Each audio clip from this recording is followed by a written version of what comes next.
UDA members of parliament are at crossroads to save the country. The big dilemma about how they are going to vet the partial cabinet President Ruto announced on Friday. The cabinet that Ruto announced, the 11-member team, is already facing condemnation from Kenyans. And in what is seen as the repeat of the 25th June fracas, the MPs are supposed to vet the cabinet. At the same time, members of the public are saying the president got it wrong to recycle the 6 cabinet nominees. But the reaction of the public, members of the public, is going to have an impact on who is going to be picked next. And what is needed, as what Ahmed Nasir, lawyer Ahmed Nasir, is saying in the Spice FM interview, is that President Ruto, Kenyans gave President Ruto a chance to redeem himself, but in a rare scenario, he seemed to have squandered that opportunity. Will the MPs blink in the right direction? Listen to Ahmed Nasir. Is it possible that some of the folks who have been vacated of their positions could actually make a comeback in this new cabinet? Legally, they cannot make it. I think we have made that point. Okay. The president has given very, very well reasoned why he dismissed them. There's governance issues, he said. There's transparency issues. There's accountability. Those are his words, not mine. So if he fires because of transparency and accountability, he can't bring them back. He can't bring them back. But the question we ask is, why do they want to come back? Is it not the thing you who said just now? Yes, but why do they? Let's take one example. For example, assume Linturi wants to come back. Okay. Why does he want to come back? Why? I'm not saying he wants to come back. Probably he doesn't want to come back. Let me ask this. Why would you want to? If indeed, isn't there life after cabinet? There should be. There should be. Yes. President Ruto has an excellent chance. I mean, his government was almost run out of town by these young people who demonstrated, and they had genuine grievances because they want a better Kenya, a Kenya that listens to them, that delivers to them, that does not steal from them. And I think the task of the president in reconstituting his cabinet is to address that and give them competent, qualified Kenyans who are not thieves. Should he do this quickly? How much time do we have? I think there's no hurry. I mean, he can take a week. In my view, he can take another week. I'm told he wants to form a broad-based government, which is a good thing for this country. The end result is better. The end result is what determines. The process is not that important for me. All right. What do you see? Do a crystal ball moment for us in a minute. That in the next couple of weeks, what would we see? Protests backing down? No. I think the president will not miss. I think this is a second opportunity. I mean, then if he doesn't get it right, then we will realize that the fundamental problem this country faces is the president himself. If he doesn't get it right, because he must get it right. I mean, I know there are many people telling him the right things. There are many people telling him to do the right things. But of course, there are these, guys who are loping all over the place, status quo, who wants to continue. But the president, and many people have told him, actually he should be very selfish. Yes. He should be concerned with himself, his government, rather than seeing whether someone should come back to cabinet. I mean, the interest of him as a politician, the interest of the people of Kenya. What Kenyans want. It's not very difficult to know what Kenyans want. No, it is not. Yes. We all know what we want. So why is the president not delivering for Kenyans what they want? So this is what is going on. The 11-member team will face Parliament afresh in the new round of vetting as parliamentarians face the wrath of the voters. Just like the finance bill protests, Parliament is in dilemma. Do you listen to the people or rubber stamp what William Ruto has said or what William Ruto has sent to Parliament? And in this video, I want to show you a signal of their mixed reaction.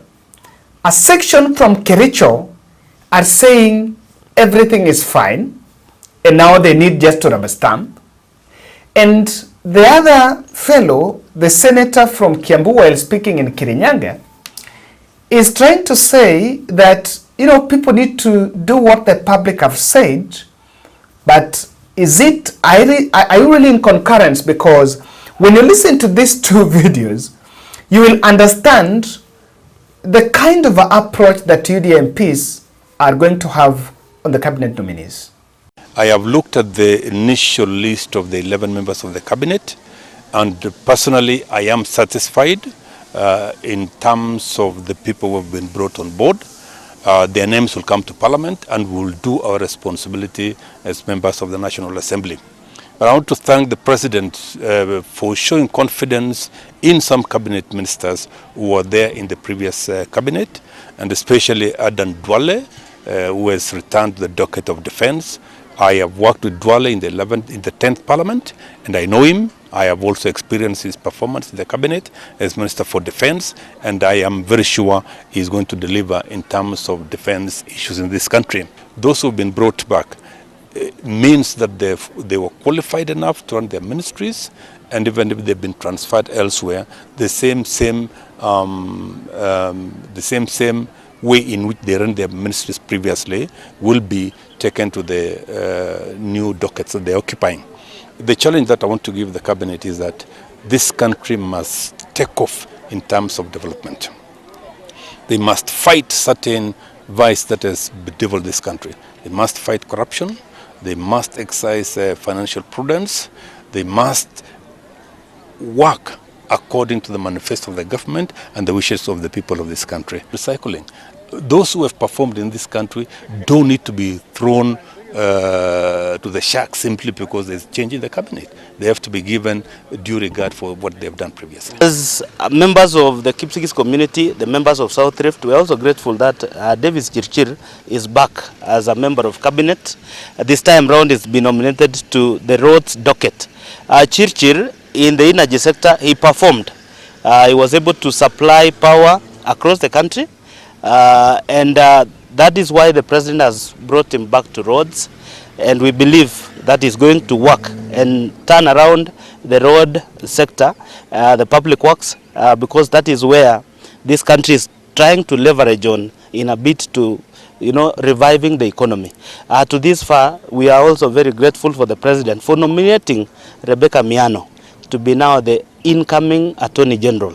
As soon as Parliament sits to sema ama rais akitangaza majina ya mawaziri, na mimi nashukuru sababu sote tuko pamoja, na sasa ni jukumu ya wabunge wakipitisha yeyote yule waziri wasikize raia kwanza. Si mambo ndio hayo? Raia wakisema hivi, musitake tuende maneno ya reject finance bill, musiseme tuseme reject sijui what. Wakisema reject hiyo muna reject, si ndio? Wakisema waziri huyo reject, wewe una reject na tunasonga mbele. Wakenya ni 50 million. Huyo akirejectiwa tunaleta mwingine. Huyo akirejectiwa tunaleta mwingine. Mpaka tulete yule wa mwisho ambaye nyinyi wote mtakubali. Ginyie hau. Si hapo ndio tuko.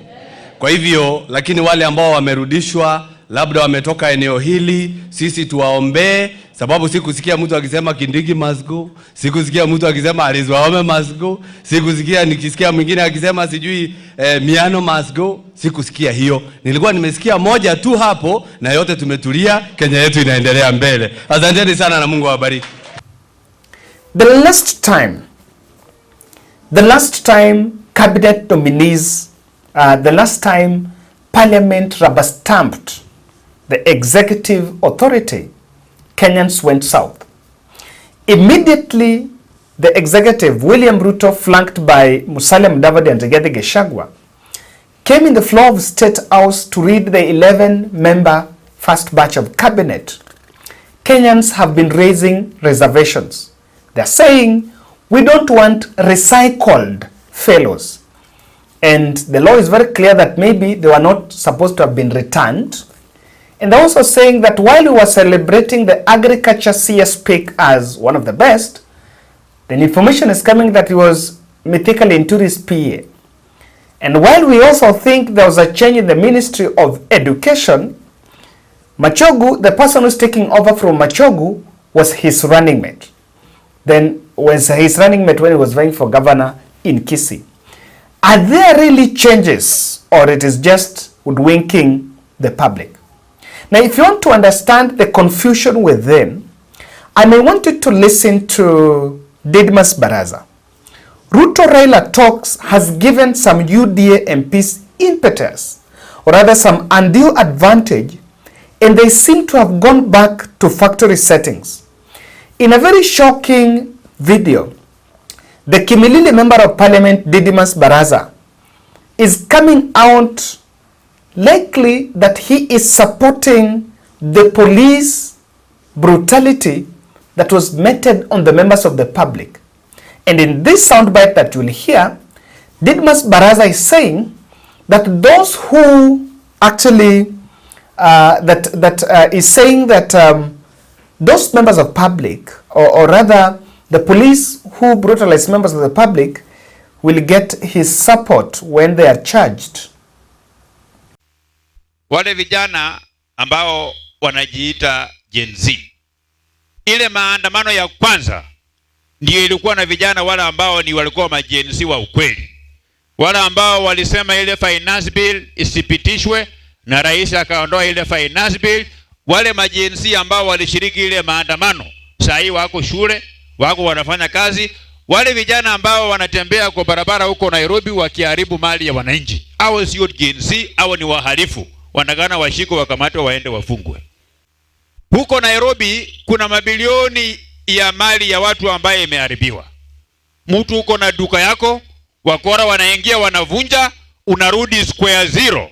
Kuna Wakenya ambao wamepata magonjwa ya roho kwa sababu ya kustuka. Unakuja asubuhi, duka yake imefamiwa na wakora, ati Gen Z wamechukua kila kitu, wamemaliza, unashikwa na ugonjwa ya moyo, unakaa na yale magonjwa. Mimi ningependa wale IPOA ambaye inatisha polisi, ati wanafanya sijui uchunguzi, sijui ya kushika sijui nani. Kama kuna askari ambaye ametumia bunduki yake kwa kulinda mali ya umma, ule askari asichunguzwe, na kama wataenda kuchunguzwa, mimi na Fred Kapondi tutatoa bond ya wale maaskari ndio waendelee na kazi yao ya kuchunga mali ya wananchi ambayo inaharibiwa. Sababu hii nchi tayari inasonga mbele. Rais alivunja baraza lake na mawaziri, rais akawachana maneno ya finance bill. Mumesikia jana yule Raila Odinga. Mimi zamani nilikuwa sijaokoka, lakini juzi nimeokoka, nimemkaribisha Yesu kama mwokozi ya maisha yangu. Wakati nimeokoka jana, nimeota ndoto usiku kwamba huyu mzee Raila Odinga ambaye zamani nilikuwa naona ni mtu mjinga, ambaye zamani nilikuwa nafikiria hii vitendawili haina maana, tukaita yeye mzee ya vitendawili. Ile alisema jana, sasa yule mzee ya vitendawili anabadilika jina kutoka kwa mzee ya vitendawili kwa mzee ya busara. Sababu mzee amesema kama kuna shida yote hapa Kenya, lazima akae chini na serikali ya William Samoei Ruto, wafanye mazungumzo ndio suluhisho ipatikane, Kenya iende mbele. Na amesema ya kwamba wakati anaketi chini na serikali ya kufanya mazungumzo, hafanyi mazungumzo kwa sababu ya William Ruto, anafanya mazungumzo kwa sababu ya Wakenya. Hakuna Kenya nyingine, Kenya ni moja. We cannot slip to the lane of lawlessness. Ati mtu anaingia kwa boma yako, mkora anakuja, anakuambia yeye ni Gen Z, anachukua ng'ombe yako, anaenda na yeye. So you understand from it, there is a big debate going on. The public have said, we don't okay what the president has given in the name of a cabinet. We don't want the talks with Raila Odinga and all that. But because of that new development, the MPs are at crossroads. And as you can see, the confusion within. I am afraid that UDA MPs are likely to fall in the same trap that they fell in when they were lynched. Members of the public lynched them, after they defied the common call for finance bill to be rejected. This time round, the eyes are there. Parliament could be the house to sanitize what the mistake that President Ruto has made, if he dared so. So this is the first test of Parliament. You know, President Ruto has made concessions here and there, and Parliament passed the finance bill. So this other cabinet vetting they are going to do, it is their first test as to whether they've really gathered some few lessons from the developments of last 1 week. And I want to show you here the stakes in the new cabinet vetting. Why the members of the Parliament, why Parliament for the first time must get it right. Probably if President Ruto is one person, if he can get it wrong, then a host of 349 parliamentarians could at least get it right. Like someone said, it cannot be that all of us outside here we are wrong, but you one person, you are right. There are some stakes in the cabinet vetting, and that is why MPs must not get it wrong. Number one, the cabinet vetting is an opportunity for the Parliament to assert its independence after the finance bill flop. The finance bill, in fact, I do say, it is Parliament that caused us part of this problem. The finance bill was already unpopular, and the members of the public had raised reservations against passing it. Then, because of protecting the regime, Parliament bulldozed its way and passed that finance bill. Only for it again, when they got to Parliament, when they got to present to the President rejected it and they were clapping. But in real sense, who lost? It is not probably William Ruto who lost a lot. Parliamentarians also lost their independence, their authority. How do you say yes? Then you talk to the President says no, so you look very stupid behind clapping behind this President, and then you say that is democracy. They missed it. So this is an opportunity for them to assert their independence. If the members of the public are saying reject so and so because they are being recycled and you don't want them, then Parliament has the best rod, if probably they are going to listen to the people. Number two, the second stake is, it is a test. Parliament is a test to defend excessive use of force or legitimize the abductions and arrests. Two ministries have been at stake. How? And I think one ministry, the Ministry of Interior. The Ministry of Interior has been in the limelight of the recent wave of abductions and arbitrary arrests and violations of human rights by the security officers. And I think that ministry is under scrutiny. I'll pay attention to how Kithure Kindiki will be convincing members of Parliament that how he handled the protest is in the right manner that should guarantee him another stay in that docket. So Parliament is at stake, because if you return Kindiki in that docket, then the clear point you are saying is that nothing happened wrong. The abductions and the bodies that were found dumped in quarries were just normal, because those are some of the allegations and accusations that Kindiki will have to face when he faces Parliament. The other third stake is the government of national unity by Raila camp. If in any case the vetting is going to be done and Raila is going to submit names of his cronies, something,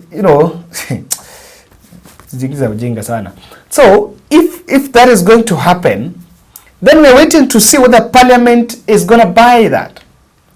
Because the government of national unity, the GNU, as being fronted by both Ruto and Raila, is a compromise on what the Gen Zs were demanding.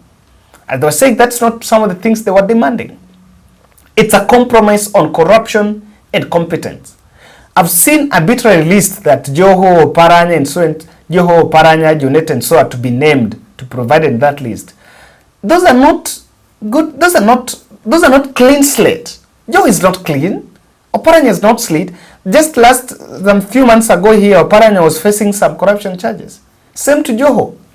So I'm even wondering how we're even having that. So Parliament is at stake whether they're going to accept that. And lastly, it is also an opportunity for individual MPs to disassociate with the rage that Ruto has been planting. You remember after that finance bill, there are some MPs whose houses were burned. Yes. There's some MPs that even to date, they cannot still visit their constituents because their constituents are holding a venom against them for supporting the punitive finance bill. So it's also an opportunity to know and MPs to decide, am I going to continue with the Reyesa mantra under UDA party, or I will serve my constituents and listen to what the people are saying? It's an interesting take. Are UDA MPs going to get it right? The signs of what I'm seeing here, I don't expect any miracle, but it is about time we will see. Thank you.